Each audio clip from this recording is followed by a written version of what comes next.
नमस्ते दोस्तों। इस वीडियो में लोग डिस्कस करेंगे काइनेमेटिक्स। काइनेमेटिक्स में मोशन इन 1D या मोशन इन स्ट्रेट लाइन, ये चैप्टर डिस्कस करने चल रहे हैं। इस चैप्टर में हम लोग क्या क्या पढ़ने वाले हैं, फर्स्ट ऑफ ऑल ये देख लेते हैं, उसके बाद स्टार्ट करते हैं चैप्टर। पहला टॉपिक हम लोग देखेंगे frame of reference. What is the frame of reference, छोटा सा आइडिया टर्मिनोलॉजी टाइप का है, इस चैप्टर का टर्मिनोलॉजी है ये। And second rest and motion देखेंगे, रेस्ट एंड मोशन। उसके बाद पार्टिकल या ऑब्जेक्ट कोई, क्योंकि मोशन चैप्टर है, काइनेमेटिक्स चैप्टर है, तो मोशन की स्टडी तो करनी ही करनी है ऑब्जेक्ट के मोशन की। लेकिन जब ऑब्जेक्ट मूव करता है तो कितने डिस्टेंस मूव किया है, उसका कितना डिस्प्लेसमेंट है, ये स्पीड, वेलोसिटी, एक्सेलरेशन, ये सब के बारे में डिटेल में डिस्कस करेंगे। न्यूमेरिकल भी पर टॉपिक, जैसे एक्सेलरेशन पे 3 से 4 न्यूमेरिकल, स्पीड एंड वेलोसिटी से 3 से 4 न्यूमेरिकल, मतलब पर टॉपिक न्यूमेरिकल भी प्रैक्टिस होगी, फार्मूला और थ्योरी सब प्रैक्टिस करेंगे। उसके बाद एक वीडियो सेपरेट रहेगा सिर्फ न्यूमेरिकल पर ही, जिसमें डिफरेंट एग्जाम के क्वेश्चन उसमें रहेंगे। ठीक है, नीट के, टीजीटी, पीजीटी के, पीसीएस, यूपी पीसीएस के, इन सब एग्जाम के मतलब जो एग्जाम में आए हुए क्वेश्चन है, उस क्वेश्चन को एक सेपरेट वीडियो में हम लोग डिस्कस करेंगे। तो स्टार्ट करते हैं kinematics. What is the kinematics? तो काइनेमेटिक्स क्या होता है? Study of motion of object, study of motion of object without taking nature of the force. मतलब यहाँ पे हम फोर्स की बात नहीं करेंगे काइनेमेटिक्स में, सिर्फ मोशन की बात करेंगे, ऑब्जेक्ट या बॉडी की या पार्टिकल के मोशन की बात करेंगे, मोशन की स्टडी करेंगे ऑब्जेक्ट या पार्टिकल या बॉडी की। मान लीजिए कोई बॉडी या कोई ऑब्जेक्ट है, एनी बॉडी या एनी ऑब्जेक्ट एनी पार्टिकल, या तो वो रेस्ट में होगा या तो मोशन में होगा। अगर रेस्ट में है तो बॉडी की जो पोजीशन है वो टाइम के साथ चेंज नहीं होगी, बॉडी जहाँ पे है, पार्टिकल जहाँ पे है वहीं पे रहेगा। तो अगर रेस्ट में है तो हम बोलेंगे body does not change its position with time. But अगर बॉडी मूव कर रही है, बॉडी मतलब मोशन में है, तो बॉडी की जो पोजीशन होगी, पार्टिकल की जो पोजीशन होगी वो चेंज होगी टाइम के साथ। तो अगर मोशन में है तो हम बोलेंगे body change its position with time. तो पोजीशन, रेस्ट और मोशन में एक आइडिया लग गया होगा। रेस्ट मीन्स बॉडी टाइम के साथ अपना पोजीशन चेंज नहीं करेगा, और मोशन मतलब बॉडी अपना पोजीशन चेंज करेगा टाइम, समय के साथ, टाइम के साथ अपना पोजीशन चेंज करेगा। अब बट यहाँ पे एक मेन पॉइंट ध्यान देने लायक है कि मोशन या रेस्ट ऑलवेज रिलेटिव होते हैं टू ऑब्जर्वर। मतलब कि आप मोशन या रेस्ट, कोई ऑब्जेक्ट मोशन या रेस्ट में है, ये विदाउट ऑब्जर्वर के बताना पॉसिबल नहीं है, या विदाउट ऑब्जर्वर के मीनिंगलेस होता है। जब तक कोई जो ऑब्जर्व कर रहा है उसका फ्रेम ऑफ रेफरेंस, अभी फ्रेम ऑफ रेफरेंस यहीं पे आ जाएगा। फ्रेम ऑफ रेफरेंस होना चाहिए कहाँ से वो ऑब्जर्व कर रहा है। ठीक है, तो ये क्या होता है, दोनों मोशन और रेस्ट ये रिलेटेड टू ऑब्जर्वर हमेशा होता है। जैसे कि एग्जाम्पल से ज़्यादा क्लियर समझ में आएगा। जैसे मान लीजिए कि टेबल, जिस टेबल पे हम लोग पढ़ रहे हैं, जिस टेबल पे ये बुक रखी हुई है, उस टेबल पे बुक रखी हुई है, अगर हम ऑब्जर्व करेंगे अपने रूम में से ही, अपने रूम में से जो टेबल मेज पे रखी हुई है, तो देखेंगे हमको क्या समझ आएगा, मतलब क्या दिखेगा, टेबल पे जो बुक रखी हुई है वो रेस्ट पर है। बट अगर यही जो टेबल पे बुक रखी हुई है, आप मून पे जाके, मून प्लैनेट से देखेंगे तो ये मूव करती हुई दिखेगी। तो बुक आपकी जो टेबल पे है वो रिमेन ऑन टेबल पे है। अगर वी भी ऑब्जर्व करेंगे कहाँ से, रूम से, तो आपको रेस्ट पे दिखेगी। और अगर मून प्लैनेट से ऑब्जर्व करेंगे तो बुक मूव करती हुई दिखेगी। अब देखो, बुक एक ही है, टेबल एक ही है, बट आप देखने का स्थान बदल दे रहे हो, मतलब ऑब्जर्व कहाँ से कर रहे हो ये डिसाइड कर रहा है कि बुक मूव कर रही है कि बुक रेस्ट में है। जब आप रूम में से देख रहे हो, अपने कमरे में, जिस कमरे में आपकी टेबल है उसी टेबल पे आपकी किताब रखी हुई है, उसी रूम में आप हो, तो आपको लग रहा है कि किताब रेस्ट पर है। लेकिन अगर किताब और मेज रूम में ही, लेकिन आप मून से देखोगे तो वो किताब आपको मूव करती हुई दिखेगी, क्योंकि फ्रेम ऑफ रेफरेंस चेंज हो गया है। वैसे इससे ज़्यादा क्लियर समझ में, ट्रेन में जो यात्री बैठे हुए हैं आपस में एक दूसरे के लिए वो रेस्ट में है, लेकिन जो बाहर आदमी है, ट्रेन वाले के लिए, ट्रेन अगर वो ट्रेन में अंदर बैठे आदमी को देख रहा है, तो जो ट्रेन में अंदर आदमी बैठा है वो बाहर वाले आदमी के लिए मूव कर रहा है। ठीक है, तो ये कहने का मतलब है कि फ्रेम ऑफ रेफरेंस, ऑब्जर्वर कहाँ पे है, वो चीज़ इंपॉर्टेंट है मोशन और रेस्ट को डिफाइन करने के लिए। चलिए आगे वही चीज़ लिखा हुआ है, मोशन और rest is a combined property of the body under the study and the observer. Okay कोई मतलब नहीं होता है रेस्ट या मोशन का विदाउट ऑब्जर्वर या व्यूअर के, कोई मतलब नहीं होता है रेस्ट या motion. No meaning of the rest और मोशन विदाउट ए व्यूअर और ऑब्जर्वर या फ्रेम ऑफ रेफरेंस। अच्छा, फ्रेम ऑफ रेफरेंस की नीड क्यों होती है? विदाउट फ्रेम ऑफ रेफरेंस के आप पार्टिकल की पोजीशन को लोकेट नहीं कर सकते, मतलब पार्टिकल कहाँ पे है इसको आप बिना फ्रेम ऑफ रेफरेंस लिए हुए नहीं बता सकते हैं। तो फ्रेम ऑफ रेफरेंस की नीड होती है, क्यों? पोजीशन ऑफ पार्टिकल को लोकेशन आइडेंटिफाई करने के लिए। अब पोजीशन ऑफ पार्टिकल की लोकेशन को आइडेंटिफाई करने के लिए हम कॉमनली यूज करेंगे, क्या यूज करेंगे? Coordinate system. कोऑर्डिनेट सिस्टम मतलब कि जो एक्स एक्सिस, वाई एक्सिस और जेड एक्सिस, और ये तीनों एक्सिस एक दूसरे के परपेंडिकुलर होती हैं। अब मोशन अगर एक ही एक्सिस के अलॉन्ग हो रही है, एक ही कोऑर्डिनेट के अलॉन्ग हो रहा है, जैसे कि एक ही कोऑर्डिनेट चेंज हो रहा है टाइम के साथ, चाहे वो जो कोऑर्डिनेट हो, चाहे एक्स वाला कोऑर्डिनेट हो, चाहे वाई वाला, चाहे जेड वाला कोऑर्डिनेट, बट एक ही कोऑर्डिनेट अगर चेंज हो रहा है तो वो मोशन इन 1D होगा, यानी मोशन इन स्ट्रेट लाइन होगा। Motion in 1D motion, straight line motion vertical भी हो सकता है, हॉरिजॉन्टल भी हो सकता है। ऐसा नहीं कि सिर्फ एक्स एक्सिस पे चलेगा तभी मोशन इन 1D होगा, वाई एक्सिस पे चलेगा लेकिन ओनली वाई एक्सिस पे चलेगा तभी मोशन इन 1D होगा। ऐसे सिर्फ जेड एक्सिस पे चलेगा तब भी मोशन इन 1D होगा, लेकिन एक ही एक्सिस पे चलना चाहिए। दो एक्सिस पे चलेगा, ठीक है, अगर दो एक्सिस पे मोशन हो रहा है, दो एक्सिस पे चेंज हो रहा है टाइम के साथ, तो वो मोशन इन 2D हो जाएगा, ठीक है। Only 2 coordinate change with time तो मोशन इन 2D होगा। ऐसे all 3 coordinate change with time तो मोशन इन 3D होगा, यानी कि मोशन इन स्पेस होगा। और मोशन स्पेस जैसे गैसियस मॉलिक्यूल जो मूव करते हैं स्पेस में, वो मोशन इन 3D करते हैं। उनका तीनों एक्सिस चेंज होता रहता है, एक्स भी, वाई भी और जेड भी, तीनों कोऑर्डिनेट चेंज होता रहता है टाइम के साथ।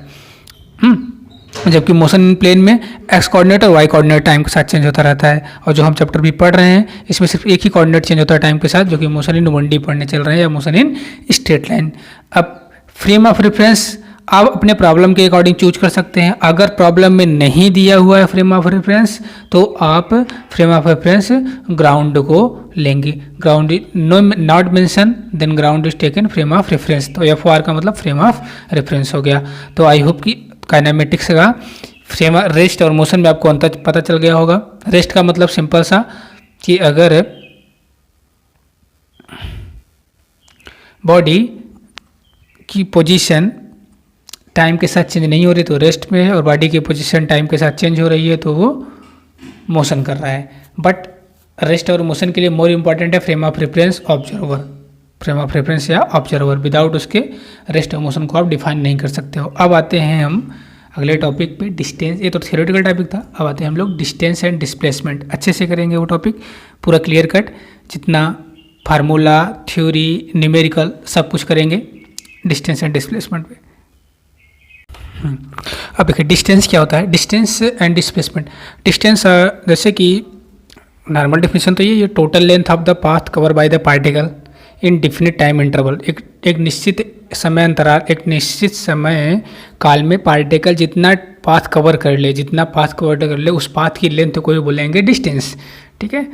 अब ये डिस्टेंस एक स्केलर क्वांटिटी होती है, पता ही है, क्योंकि इसमें सिर्फ मैग्नीट्यूड होता है, डायरेक्शन नहीं होता नहीं है। पाथ डिपेंडेंट होती है, very sorry, distance path dependent होती है, डिस्प्लेसमेंट पाथ इंडिपेंडेंट होती है।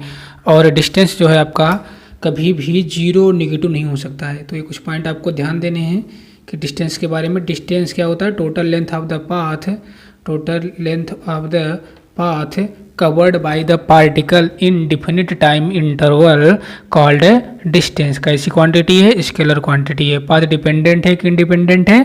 पाथ डिपेंडेंट होती है, मतलब ये पाथ पर निर्भर करती है, ठीक है। किस पाथ से डिस्टेंस पाथ पे निर्भर करेगी। अभी जैसे ग्राफ से जैसे ये देखिए आपका ये पाथ है, ए से बी जा रहा है पार्टिकल मूव करके, ए से बी तक जा रहा है, तो एक पाथ आपका ये हो गया।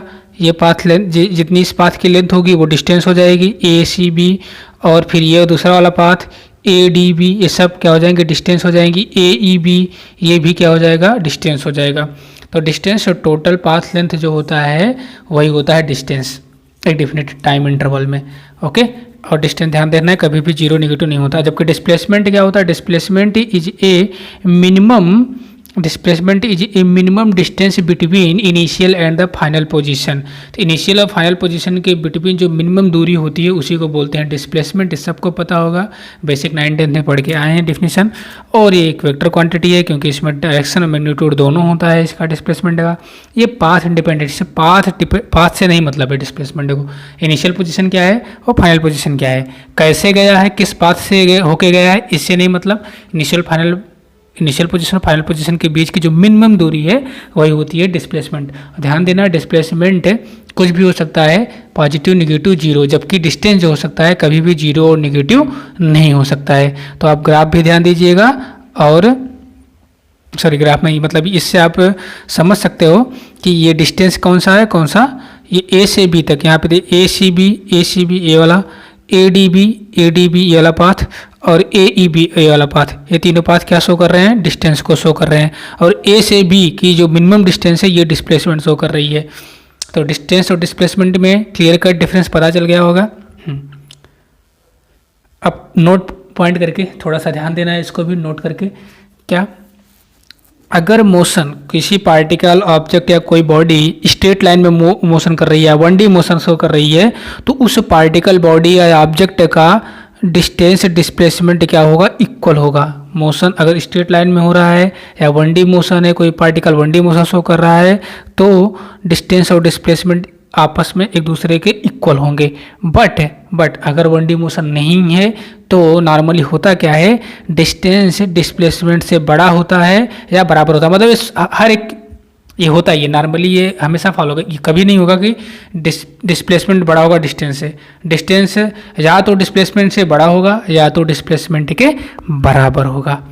ओके, अब थोड़ा सा हम देखेंगे displacement in term of the position vector. Position vector के टर्म में हम डिस्प्लेसमेंट देखेंगे।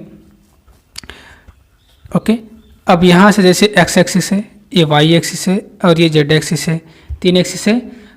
अब यहाँ एक्स और वाई एक्सिस पे एक ऑरिजिन ओ से बी पार्टिकल चला है, तीनों एक्सिस के अलाउंग इसका तीनों कोऑर्डिनेट चेंज हो रहा है ना, x2 y2 z2 x1 y1 z1, ए से बी गया है। तो आप पोजीशन वेक्टर सिंपली लिख सकते हो डेल्टा आर बराबर R B minus R A. यहाँ पे थोड़ा वेक्टर लेना है, मतलब x आपको पता होगा, एक्स एक्सिस के लिए x कोऑर्डिनेट के लिए आई कैप होता है, y कोऑर्डिनेट के जे कैप होता है और z कोऑर्डिनेट के लिए के कैप होता है, तो पता ही होगा।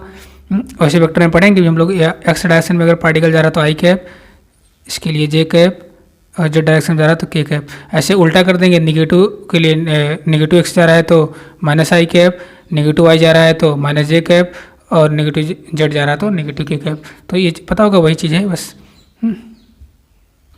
अभी न्यूमेरिकल है, किस पे, डिस्टेंस और डिस्प्लेसमेंट पर न्यूमेरिकल है। तो फर्स्ट न्यूमेरिकल है आपका पूछ रखा है कि कोई एक पार्टिकल है, start from the origin goes along the x axis up to the point 20 metre. X axis पे चला है, एक्स एक्सिस पे 20 और 0 वाई पे चला ही नहीं है। And then return along the same line to the point -20 metre 0।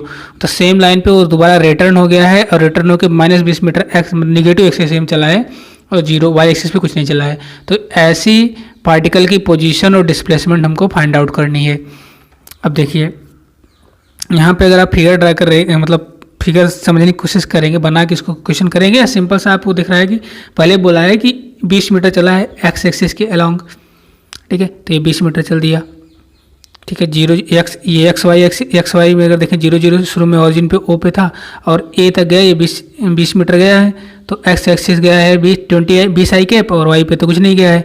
अब दोबारा लौटा भी है, ये दोबारा -20 चला है लौट के, तो यहाँ 20 से आया 0 से फिर -20 चला है, ठीक है। थोड़ा ध्यान से समझना है। अब यहाँ पे सिंपल सा डिस्टेंस क्या होता है, टोटल पाथ लेंथ, टोटल कितनी पाथ लेंथ कितनी हो जाएगी, पहले 20 चला था ओ ए प्लस ए सी कितना है 20 से 0 आया, फिर 0 से -20 गया, तो 20 20 40, टोटल 40 चला गया, टोटल 40 से 20 है, टोटल पाथ लेंथ हो जाएगी 60 मीटर, यानी टोटल डिस्टेंस हो जाएगी। डिस्टेंस होता क्या है, path length, total path length distance होता है ना, तो 20 + 40 हो जाएगा डिस्टेंस, यानी कि 60 मीटर हो जाएगा डिस्टेंस। बट डिस्प्लेसमेंट एक वेक्टर क्वांटिटी होती है, थोड़ा इसको ध्यान देना है।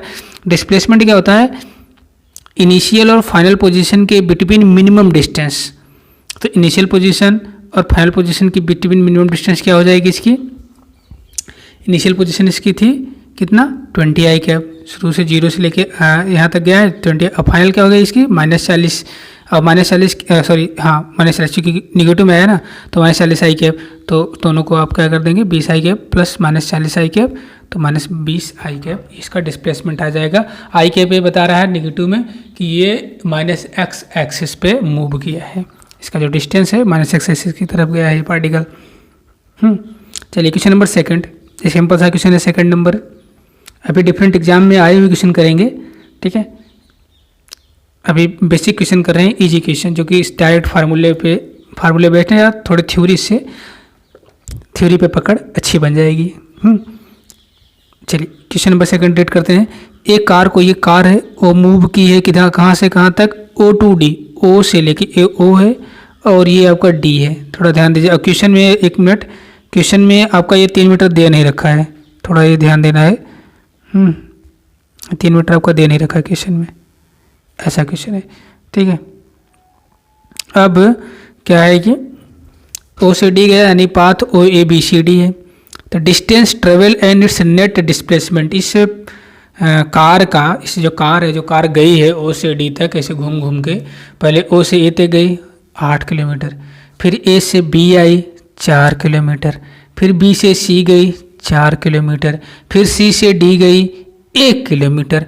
टोटल कितना गई कार, घूम घूम के कितना गई, पहले मान लो कि कार O से A गई 8 4 12 किलोमीटर, 12 4 16 16 1 17 किलोमीटर। सिंपल सा, कितना कार, मान लो कि कार कहीं से कहीं गई, टोटल कितना दूरी तयगी, वहाँ से वहाँ तक दूरी टोटल ऐड कर लो, बस घूम घाम के चाहे जैसे जाए, आपको पूरी दूरी तय करना, पूरी दूरी को ऐड करना है। जितना दूरी कार गई है वही उसकी डिस्टेंस हो जाएगी। डिस्टेंस होता है ये टोटल पाथ लेंथ, तो distance equal to the total path length. O से D तक की जितनी पाथ लेंथ है ऐड कर दो, तो OA plus OB plus BC plus CD आ जाएगा आपका 8 4 12 4 16 17 किलोमीटर। अब हाँ डिस्टेंस पे थोड़ा ध्यान देना है। डिस्टेंस के लिए क्या होता है, minimum distance between initial and final position, वही होता है डिस्प्लेसमेंट। डिस्प्लेसमेंट क्या होता है, इनिशियल और फाइनल पोजीशन के बिटवीन जो मिनिमम डिस्टेंस होता है वही होता है डिस्प्लेसमेंट। अब यहाँ पे दिक्कत ये आ रही है कि आपको ये वैल्यू निकालनी है। डिस्प्लेसमेंट अगर आप निकालेंगे ना, तो आपको डिस्प्लेसमेंट के लिए क्या कौन सी वैल्यू फाइंड आउट करनी है, ये वाली OD, ध्यान से OD ये वाली। अब ये वैल्यू अगर आपको मतलब अगर आप देखेंगे तो ये ट्राइंगल एक बन रहा है, मैं यहाँ पे अगर इसको अलग से बनाऊँ, एक प्रकार का ट्राइंगल बन रहा है, ठीक है, एक प्रकार का ये आपका ट्राइंगल है। जैसे O ये आपका है,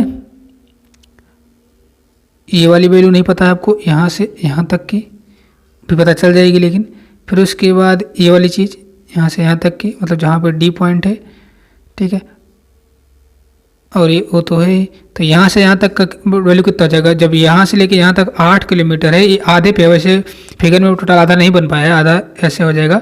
अगर ये टोटल 8 किलोमीटर है OA, तो ये बीच एकदम सेपरेट हुआ ना, तो अगर ये 4 किलोमीटर है तो ये भी 4 ही होगा, तभी तो 4 4 8 होगा ना, तो ये 4 हो जाएगा।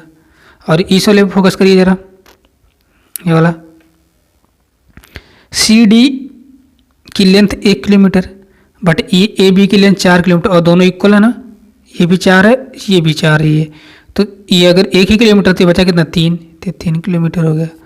अब OD की वैल्यू, ये वैल्यू नहीं पता चल जाएगी, यही यहाँ से लेके इसे घूम के यहाँ तक था, इनिशियल है फाइनल ये है, तो इनिशियल और फाइनल पोजीशन के बिटवीन जो मिनिमम डिस्टेंस, अगर ये वैल्यू हमको पता चल जाएगी तो ये डिस्प्लेसमेंट दे देगा। ये वैल्यू निकालने के लिए हमको पाइथागोरस थ्योरम लगा देंगे। पाइथागोरस थ्योरम क्या बोलता है, इस वैल्यू को निकालने के OD इज इक्वल टू हो जाएगा अंडर रूट में, अब वहाँ पे हम ये देखिए वही चीज़ हमने किया, under root 4 square plus 3 square, under root 4 square plus 3 square and under root 25 5 kilometre, ये 5 इसका डिस्प्लेसमेंट आ जाएगा। क्वेश्चन नंबर थर्ड, ये किसी एग्जाम में पूछा हुआ क्वेश्चन है, ठीक है। क्वेश्चन रीड करिए। A person move on a semi circular track, कोई पर्सन, कोई आदमी है वो सेमी सर्कुलर ट्रैक पर मूव कर रहा है, और वो सेमी सर्कुलर ट्रैक का, उस सेमी सर्कुलर अर्धवृत्ताकार ट्रैक पर मूव कर रहा है, और उसकी रेडियस 40 मीटर है, 40 मीटर है, ठीक है। If he start at one end of the track and reach the other and, find the displacement and distance. दो इसमें इस जो भी आदमी है, मान लीजिए कि आप ही हो, हम ही हैं, अगर एक उस पर मूव कर रहे हैं सेमी सर्कुलर पाथ, मतलब कि गोल पार्क होता है,